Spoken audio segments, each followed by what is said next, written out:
The favorite in the NFC, the Fighting Tom Brady's, who are now the Fighting Todd Bowles as well. He was introduced earlier today as the new head coach, with Bruce Arians moving to the front office. They had a joint press conference. Let's take a listen to a little bit of that. Thought about it after the season, but again, it wasn't right.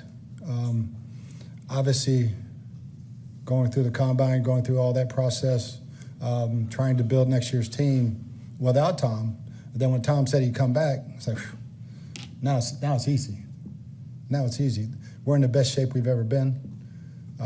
It's no better time to pass the torch than now. I don't know what February brings, all right? But I know what today brings, and it makes me really happy.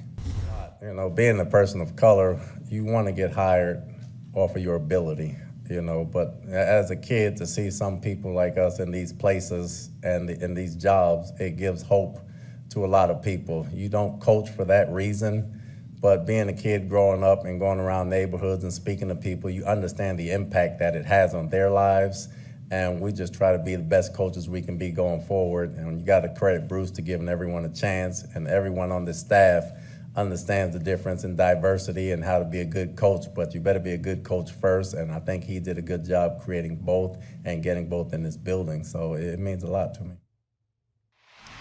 Such a roundabout way that the Tampa Bay Buccaneers have gone about things this offseason. It started with Tom Brady's retirement and then unretirement and now this. And Charles, there's a lot of people trying to put two and two together to try to figure out what exactly went on.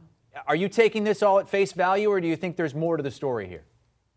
Well, there's probably always more to the story, but I don't think it's the story that people want, which is the great conspiracy theory, all right? We're not on the grassy knoll. There's not a third shooter. There's none of that that's going on. I think what has happened here is, one, I expected Bruce Arians to retire at the end of last season. I was surprised when he didn't. Had a conversation with Bruce at the Combine and asked him how he was doing, health and all that. Remember the Achilles last year? He said he had learned that, hey, I can play golf with it. I'm doing well.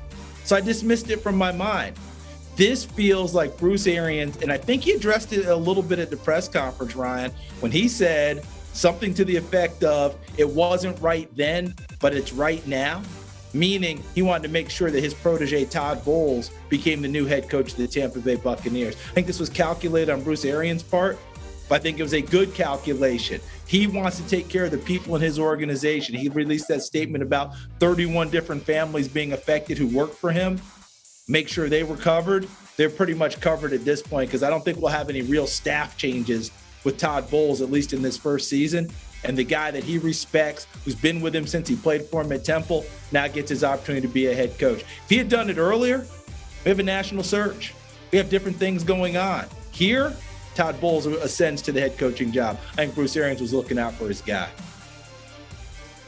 I think that's exactly right, Charles. It feels very calculated, and calculated in a good way. We know Bruce Arians has a history of looking out for the little guy, whether it's minority coaching candidates or whether it's women. He has 2 women currently on the staff, and that's a long history going back for years with him. When he had the opportunity to promote those people, that's exactly what he's done. And any friction there may have been with Tom Brady, Bruce Arians says he cussed out everybody, so that wasn't exclusive just to the superstar. And Tom Brady may have liked it. He may not have liked it. I don't know. But I think the press conference we had today, Bruce Arians made it clear that his plans were to have a succession plan in place that included Todd Bowles being the next man up. And a little, I'm going to go down the tinfoil hat conspiracy theory rabbit hole here, Charles. You mentioned the grassy knolls. Here's a fun fact. I had to look this up to see how old Todd Bowles was. He's 58. His birthday's November 18th, 1963, just a week before JFK happened. So he couldn't have been there. It's not his fault. Whoa. You're starting to connect dots that I didn't think were possible. Ryan, Buccaneers plus 800 to win the Super Bowl. That's tops in the NFC, only behind the Super Bowl favorite Buffalo Bills at plus 700. Do you want a sports network that delivers everything that matters about the game? The highlights, the picks, the instant analysis, no yelling, no fake debates, no politics. Hit the subscribe button and never miss a moment.